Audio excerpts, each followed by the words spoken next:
नमस्कार, मैं कुमार श्रीकांत आपका स्वागत कर रहा हूं और आज बात मैं करने वाला हूं उत्तर प्रदेश में जो राजनीतिक दांवपेच चल रहे हैं। उत्तर प्रदेश में योगी आदित्यनाथ ने जो मनचले टीचर हैं या फिर कहा जाए ऐसे लोग जो सरकारी टीचर बन तो जाते हैं लेकिन वो शिक्षा के प्रति इतने गंभीर नहीं होते हैं। ना समय से पहुंचते हैं, ना अपना काम करते हैं और ना बेहतर शिक्षा प्रदान कर पाते हैं बच्चों को लेकर। और विद्यार्थियों का जीवन एक तरीके से वही समझिए कि नील बटे सन्नाटा रहता है। उसको कसने की जरूरत थी और उसको कसा एक तरीके से योगी आदित्यनाथ। पर जैसे ही योगी आदित्यनाथ ने उत्तर प्रदेश के शिक्षकों को कसने की शुरुआत की, एक नोटिफिकेशन लाकर, वैसे ही वो बागी होकर उन्होंने धरना दिया, उन्होंने बवाल काटा और इस पूरी चीजों का विरोध किया। और समस्या ये है कि कुछ अच्छा करने जाओ तो बहुत सारे ऐसे फ्रिंज एलिमेंट आ जाते हैं जो आपके साथ मैच इसलिए खड़े होते हैं क्योंकि आपको वोट बैंक की तरह देखते हैं। यानी कि अखिलेश यादव ने उन शिक्षकों का समर्थन किया। अखिलेश यादव ने उन शिक्षकों के साथ मात्र इसलिए आए क्योंकि वो अच्छा और बुरा नहीं देख रहे थे, महज वोट बैंक देख रहे थे, महज विरोध के लिए विरोध कर रहे थे। तो ये शिक्षक सुधरेंगे क्या? बड़ा सवाल ये है। आज इसी पर बात करते हैं। मेरे साथ बाबा रामदास मौजूद हैं। आपका बहुत बहुत स्वागत है बाबा जी। जय श्री राम। जय श्री राम। जय जय श्री राम। क्या लगता है अखिलेश यादव क्यों समर्थन में आए और बाबा क्या गलत चाह रहे थे?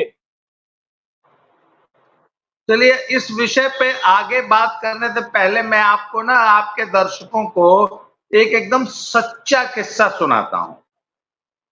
मेरे गुरुजी थे, मेरठ में के रहने वाले थे, मेरठ के गांव के बड़ी तगड़े किसान है। 100 एकड़ की गन्ने की खेती थी। तो ये उनके पिताजी के जमाने की कहानी है, करीब आज से 40 साल पुरानी। तो ग्रामीण परिवेश था, 100 एकड़ की गन्ने की खेती होती थी, सोच लीजिए। तो उनके यहाँ एक बहुत अच्छी भैंस थी, भैंस। तो उसकी एक बढ़िया हुई। तो सब अब पिताजी, और बड़ी तगड़ी भैंस थी, 18 लीटर दूध देती थी।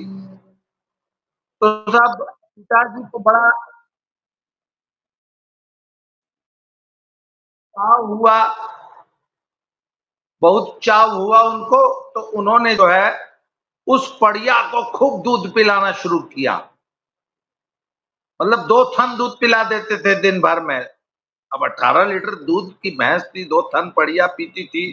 तो 8-9 लीटर दूध पी के बढ़िया बहुत तगड़ी, बहुत तंदुरुस्त हो गई।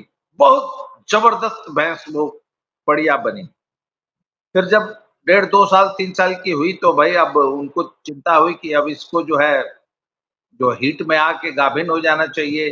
फिर वो गर्म भी हुई, फिर उसको भैंसा दिखाया गया, पर वो गाभिन नहीं हुई।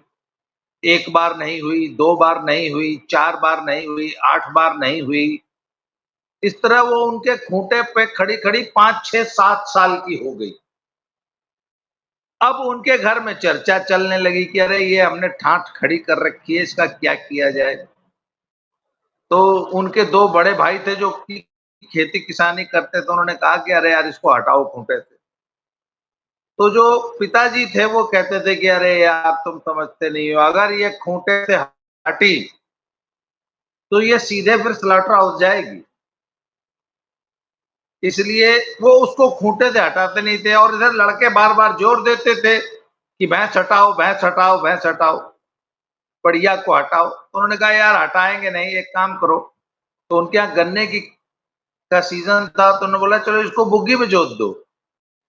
जो भैंसा गाड़ी होती है, जो कि क्या नाम, गन्ना लोड करके खेत से रोड तक लाने के लिए, उसके बाद ट्रक में लोड होकर गन्ना शुगर मिल में जाता था उनका। तो खेत से रोड तक लाने के लिए जो भैंसा गाड़ी थी, उसमें वो पड़िया जोत दी गई। ये एकदम सच्ची कहानी बता रहा हूं मैं आपको। तो सर वो पड़िया इतनी तगड़ी थी कि भैंसे की तरह खींचती हुई गन्ने से फुल लोडेड बैलगाड़ी बुग्गी को खींचती हुई रोड तक ले आती थी, इतनी तगड़ी थी। और पूरा सीजन वो गन्ने के उस खेत से गन्ना ढोती रही। अब मतलब पूरा सीजन चलता है 4 महीना वो गन्ना ढोते, रोज में इतनी मेहनत करती थी तो उसकी सारी चर्बी झड़ गई। तो जब चर्बी झड़ गई तो वो फिर गर्म हुई और अब की बार गाभिन हो गई।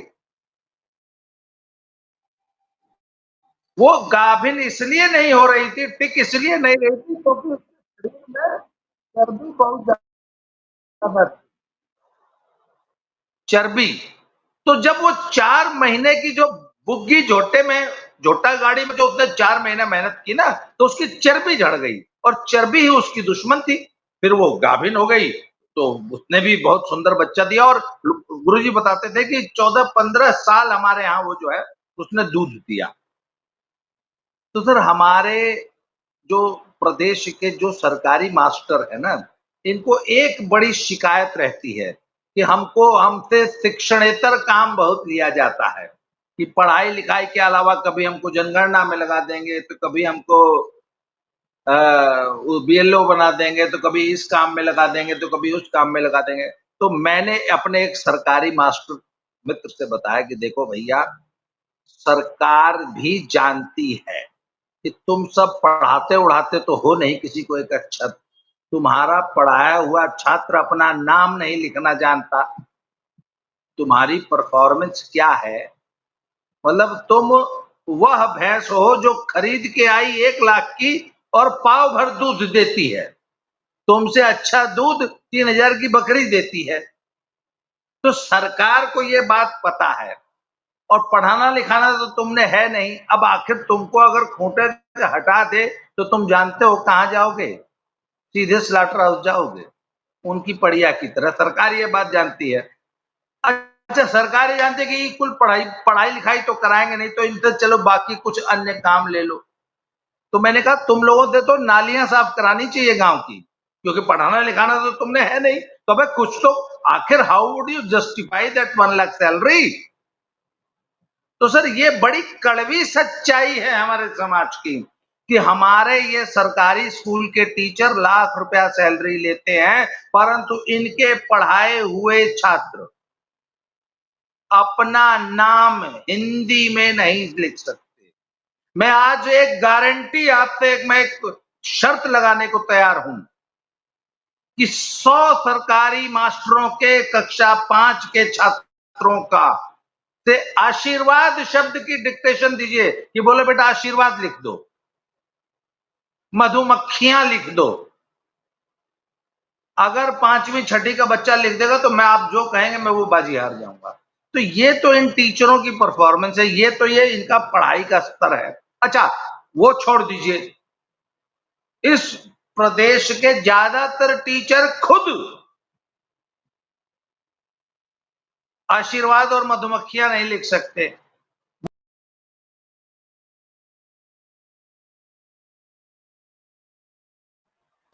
वो इसलिए नहीं लिख सकते क्योंकि उनको खुद आता नहीं है, तो वो लिखेंगे क्या? अच्छा, हाँ, अब वैसे हाँ, पहले की तुलना में अब थोड़ा सुधार हुआ है। अब टेट वेट पास करके आने लग गए हैं, आयोग से नियुक्ति होने लग गई है, तो अब पहले से बेहतर हो गए हैं। पर रिजल्ट अब भी वही वाला है। भाई पहले तो प्रधान जी और मुलायम सिंह यादव और लालू जैसे मुख्यमंत्री होते थे तो किसी को भी भर्ती कर लेते थे।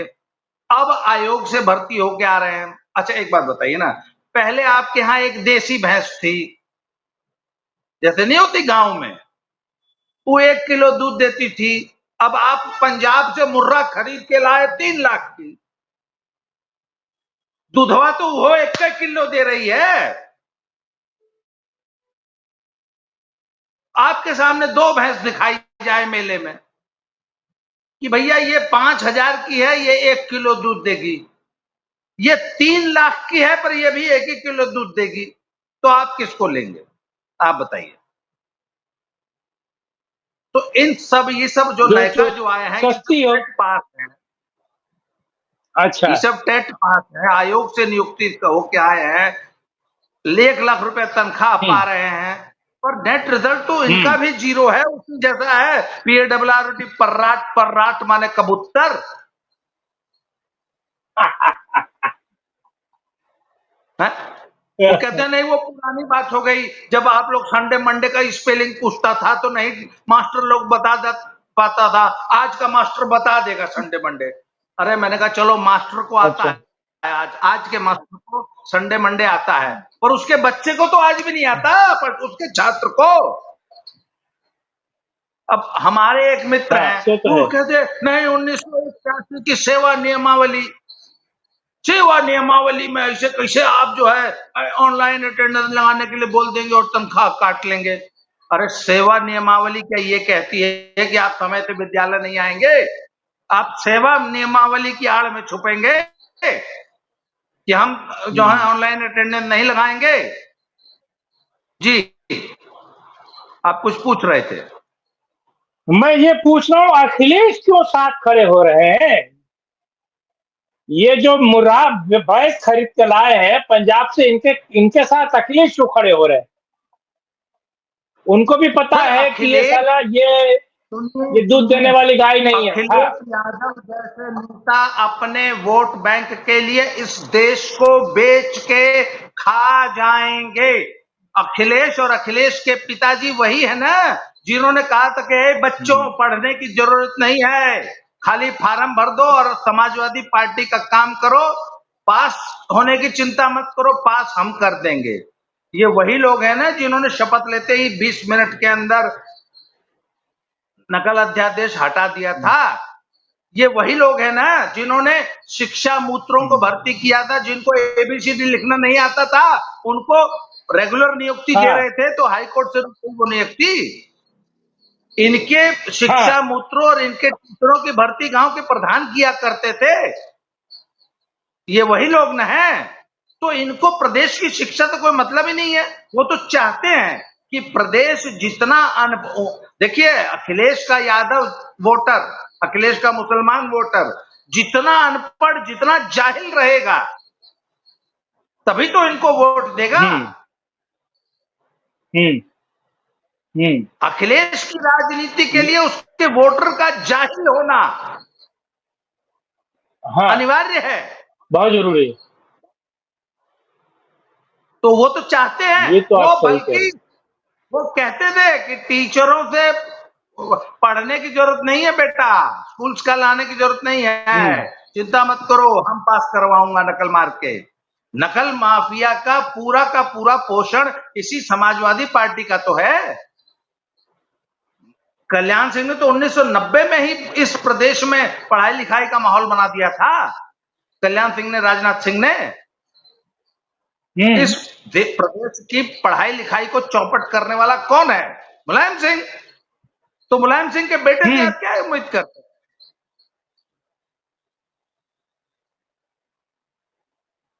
और लेकिन एक इनके सवाल ये है कि सर मुलायम सिंह के बेटे तो लखनऊ के किसी कॉन्वेंट स्कूल में पढ़ते होंगे ना। प्राइमरी नहीं, स्कूल में विदेश तो में पढ़ते हमारा हैं सब। गरीब का बच्चा जाएगा ना। तो अब हमारा आपका गरीब का बच्चा पढ़े चाहे ना पढ़े,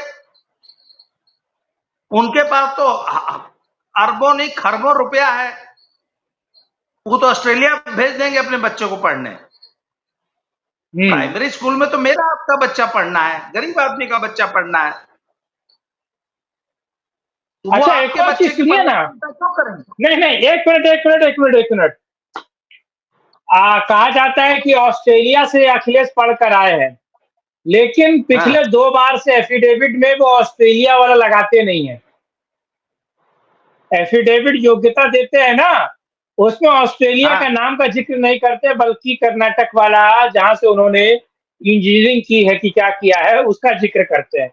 तो जो खुद फर्जी है, जिसके तमाम चीजें फर्जी है, वो व्यक्ति अब समझ चुका है कि साहब अगर लगाया तो जो सोनिया का हाल हो गया था वो कहीं ना कहीं उनका हाल हो जाएगा। अच्छा, एक और बहुत महत्वपूर्ण है, ये जो आज की डेट में नकल माफिया और ये तमाम पेपर्स को लीक करने वाला माफिया है, ये बहुत बड़े पैमाने पर फला फूला अखिलेश और यूपीए की सरकार में और उत्तर प्रदेश में इनका बड़ा बोलबाला होता था। और एग्जाम सेटिंग कराना हो, एग्जाम पास कराना हो, सारे काम वो करवाते थे। क्या लगता है कि ये दर्द कहीं उनका भी है कि वो सिस्टम से बाहर जा रहे हैं? मैं आपका प्रश्न अंतिम लाइन सुन नहीं पाया, जरा अंतिम लाइन रिपीट कर दीजिए। क्या क्या क्या ये सारा बवाल इसलिए अखिलेश यादव कर रहे हैं, समर्थन में इसलिए आगे हैं क्योंकि पिछले सरकारों में कोकस चलता था, एक नेक्सस चलता था एग्जाम को लेकर, सारी सेटिंग करवाने का, एग्जाम लीक करवाने का। पेपर केवल लीक नहीं करवाते थे, पेपर पास भी करवाते थे, भर्ती भी करवाते थे, सब कुछ उनके हाथ में था। इस बार ये सिस्टम कमजोर हो गया है, इसीलिए सारा उपद्रव मच रहा है, पेपर लीक को लेकर, बवाल को लेकर, प्रोटेस्ट को लेकर। सर, अगर पेपर लीक गिरोह की सही से जांच हो जाएगी ना, तो इस पूरे गिरोह के 90% सदस्य समाजवादी पार्टी के मिलेंगे। ये समाजवादी पार्टी द्वारा पोषित गिरोह है, नकल माफिया गिरोह, पेपर लीक गिरोह, पेपर सॉल्वर गिरोह, जो कि पूरी शिक्षा व्यवस्था को जिसने हाईजैक किया है। सर, ये वही समाजवादी पार्टी है ना जिसके शासन में 100 में से 57 एसडीएम एक ही जाति के सेलेक्ट होते थे। क्यों? तो अच्छा सुनिए, दीवान भी यादव जी, सिपहिया भी यादव जी, एसआई भी यादव जी, एसएचओ भी यादव जी, अच्छा सीओ भी यादव जी, डीएसपी भी यादव जी, एसपी भी यादव जी, एसपी ट्रैफिक भी यादव जी, एसपी एसडीएम भी यादव जी, डीएम भी यादव। तो नीचे से लेकर ऊपर सारा वही चल रहा था जिसको लेकर बवाल मचा। तो बिल्कुल, वो तो समाजवादी पार्टी यादवों द्वारा, यादवों के लिए लोकतंत्र था ना, वो तो यादवों की सरकार थी, और वो भी सैफई के यादवों की। तो बाकी यादवों को क्या मिला है? सैफई और मैनपुरी के यादवों की सरकार थी, वो सैफई और मैनपुरी के लिए थी। तो सर, इनकी तो राजनीति ही प्रदेश को बेचकर, लूट कर खाने की राजनीति रही है। उनको हमारे युवाओं से क्या मतलब है? हमारे बच्चे पढ़े चाहे ना पढ़े। आखिर एक बात बताइए, हम वापस मूल विषय पे आते हैं। सरकारी स्कूल के टीचर को समय से विद्यालय आने में क्या दिक्कत है? आप बताइए। मैंने भी नौकरी की, हम जाके पंच करते थे, पंच टाइम से नहीं होगा तो सैलरी कटेगी, ये तो है, नॉर्मल है। हाँ, आपने आज तक सुना है कि किसी प्राइवेट स्कूल के अध्यापकों ने यह मांग की हो कि हमको आधा घंटा लेट आने की छूट दी जाए? आपने? अच्छा, एक मिनट। ऐसे तो कोई नहीं। सरकारी स्कूल का मास्टर कहता है कि मैं आधा घंटा लेट आने की मुझे छूट मिलनी चाहिए। बच्चा तो सुबह मान लीजिए 8 बजे आ गया, 9 बजे, जो भी स्कूल का रिपोर्टिंग टाइम है। गुरुजी आए 9:30 बजे, आधा घंटा लेट। 5वीं, 6वीं, 7वीं क्लास की बच्चियां हैं, 8वीं क्लास की उस स्कूल में लड़के हैं। अगर किसी बच्ची के साथ कोई दुर्घटना हो गई तो कौन जिम्मेवार होगा? मास्टर जी तो नहीं होंगे। क्यों? मास्टर जी थे ही नहीं। मास्टर जी थे ही प्रिंसिपल नहीं। मारा जाएगा बेचारा, प्रिंसिपल मारा जाएगा। नहीं, प्रिंसिपल, मास्टर जी अगर आधा घंटे लेट आएंगे तो प्रिंसिपल टाइम से क्यों आएगा भाई? जो चैलेंजेस मास्टर के हैं तो प्रिंसिपल के क्यों नहीं होंगे? वो भी तो सरकारी कर्मचारी है, उसके भी तो पिछवाड़े में इतनी चर्बी है कि समय से क्यों नहीं आ पाते हैं? सर, जिसके पिछवाड़े में, आपने देखा होगा पार्क में कुछ बहुत मोटे मोटे लोग टहलते हैं, वो सब तेज नहीं चल पाते, बड़ा धीरे धीरे चलते हैं, उनका पूरा सिस्टम पीछे का हिलता है। क्यों? सर, पिछवाड़े में चर्बी होती है बहुत ज्यादा, तो जिसकी चर्बी होती है वो कैसे समय से कहीं पहुंच सकता है? तो जो चर्बी गुरु जी के है वही चर्बी प्रिंसिपल साहब पे तो चढ़ी है, वो कैसे टाइम से आ जाएंगे? और पूरा स्कूल आधा घंटा लेट आया, पीछे से कोई दुर्घटना हो गई, किसी बच्ची के साथ कुछ हो गया, तो लग गए। गुरुजी लोग, समझिए, हम लोग कैसे? वाह वाह, आप हमें टाइम से आने के लिए कैसे बाध्य कर सकते हैं? आप हमको ऑनलाइन बायोमेट्रिक हाजिरी लगाने से कैसे रोक सकते हैं? भाई उनको वो कहते हैं कि आपने हमको एक टैब दिया, एक टैब दिया और उस पे हम हाजिरी नहीं लगाते, नहीं लगाएंगे क्योंकि कई बार कनेक्टिविटी के इशू होते हैं। क्या कोई ऐसा सरकारी मास्टर है जिसके पास अपना खुद का स्मार्टफोन ना हो? ऐसा तो नहीं है। साल में कभी एक आध बार होगा कि नेटवर्क नहीं होगा, अदरवाइज जियो का नेटवर्क अब तो गांव गांव में है। तो अपने फोन पे किसी सरकार एक दिन में एक नया ऐप बनवा देगी कि उस ऐप पे अपना चेहरा दिखा के आप अपने निजी फोन से आप हाजिरी लगा दीजिए, मत लगाइए टैब से। तो जो इनकी जो यूनियन है टीचरों की, उनको बोलना चाहिए कि नहीं सर ये टैब वाली व्यवस्था सही नहीं है, हम लोग अपने फोन से लगा देंगे। हैं, आप फोन पे ये वाला ऐप जो है वो दे दीजिए, हम उस ऐप में लॉगिन करेंगे ठीक सुबह 9 बजे और अपना चेहरा, अपना इरिस, अपना कुछ भी, दुनिया भर के आजकल तो बायोमेट्रिक एप्स आ गए हैं, बहुत बहुत टेक्नोलॉजी एडवांस हो गई है। इन्होंने कहा नहीं, हम हाजिरी ही नहीं लगाएंगे, हम बायोमेट्रिक हाजिरी नहीं लगाएंगे, हम वही पुराना रजिस्टर पे ही हाजिरी लगाएंगे। और सरकारी मास्टर पता है छुट्टी कैसे लेता है? कैजुअली, वो हमको हम आ रहे थे तो हमको अचानक बवासीर उभर गया, आज हम विद्यालय नहीं आ पाऊंगा। वो पहले ही जो है हाजिरी में जो है वो रजिस्टर में एक एप्लीकेशन दे के रखता है। अगर तो इंस्पेक्शन हो गई, कोई आ गया, तब तो वो एप्लीकेशन दिखा दी जाएगी, और अगर नहीं आया तो उस एप्लीकेशन को फाड़ के फेंक देंगे, पिछले दिन जो गैर हाजिर थे उसकी हाजिरी लग जाएंगे। ये तो है। अरे सर, प्रॉक्सी टीचरों से पढ़वाते रहे हैं। अब हो सकता है इधर ये योगी जी के आने से 7 साल में व्यवस्था चेंज हुई है। मुलायम सिंह के जमाने में तो गुरुजी की तनख्वाह 1 लाख थी, गुरुजी नेतागिरी करते थे, ठेकेदारी करते थे, और अपनी जगह 5,000 का एक मास्टर रख दिए थे, वो पढ़ाता था।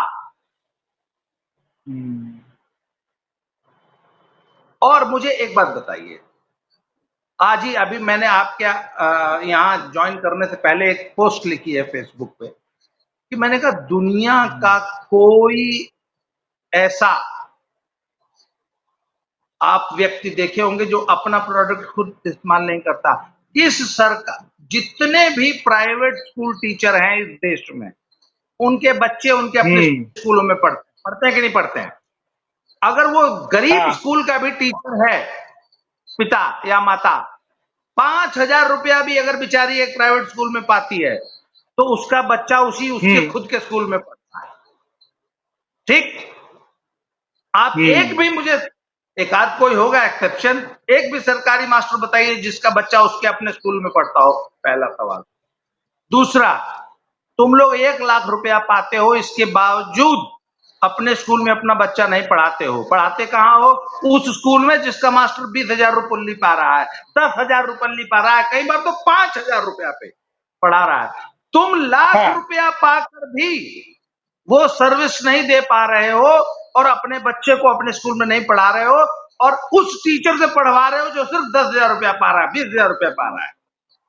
बताइए, मेरे स्कूल के कुछ टीचर डीएम एसपी का बच्चा नहीं पढ़ता, डीएम एसपी के बच्चे भी नहीं पढ़ते तो स्कूल में। हाँ, मेरे स्कूल के कुछ टीचर्स की तनख्वाह 20,000 रुपया है और 1 लाख रुपया सैलरी पाने वाले अपने बच्चे हमारे स्कूल में पढ़वाते हैं। तुम अपने स्कूल में क्यों नहीं पढ़ाते हो? क्योंकि तुम जानते हो, तुम अपनी खुद की योग्यता भी जानते हो और अपने स्कूल की क्वालिटी भी जानते हो। अपने स्कूल में जो क्वालिटी एजुकेशन आप अपने गांव के बच्चों को दे रहे हैं उसको आपको पता है। इसलिए कोई सरकारी मास्टर अपने बच्चे को अपने स्कूल में नहीं पढ़ाता। क्यों? अच्छा, आपको मालूम है कि भूटान नरेश जो है, जिग्मे वांगचुक, उनका बच्चा कहां पढ़ता है? सरकारी स्कूल में पढ़ता होगा, वहां के सरकारी स्कूल में पढ़ता होगा। नरेश का बच्चा भूटान के सरकारी स्कूल में पढ़ता है। भूटान नरेश ने एनसीईआरटी से की हेल्प से अपने देश का पाठ्यक्रम बनवाया था और अपनी पाठ्य पुस्तकें लिखवाई थी एनसीईआरटी से, और अपने देश के लिए सिलेबस बन के आया दिल्ली से और सारे सरकारी स्कूलों में लागू हुआ। भूटान में प्राइवेट शिक्षा नाम की चीज ही नहीं है और भूटान नरेश का बेटा भी एक आम गरीब गुरबा की तरह सरकारी स्कूल में पढ़ता है। सो बात तो है। तो सर बात अच्छा, यह तो ये है योगी, कि हाँ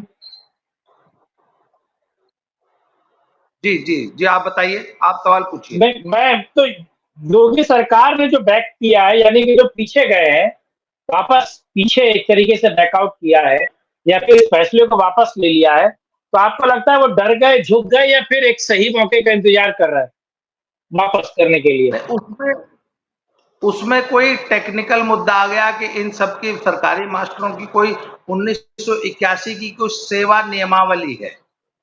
उस सेवा नियमावली में इनको जो है, इन्होंने एक टेक्निकल चीज की आड़ ले ली है कि शायद इन सब की पोस्टिंग जो है वो जहाँ ये रहते हैं या जिला मतलब 40 किलोमीटर या इससे ज्यादा दूर पोस्टिंग नहीं होनी चाहिए। तो कुछ लोगों की पोस्टिंग ज्यादा दूर है तो इसलिए हम हाजिरी नहीं लगाएंगे, ऐसा कुछ इन्होंने टेक्निकल इशू उठाया है।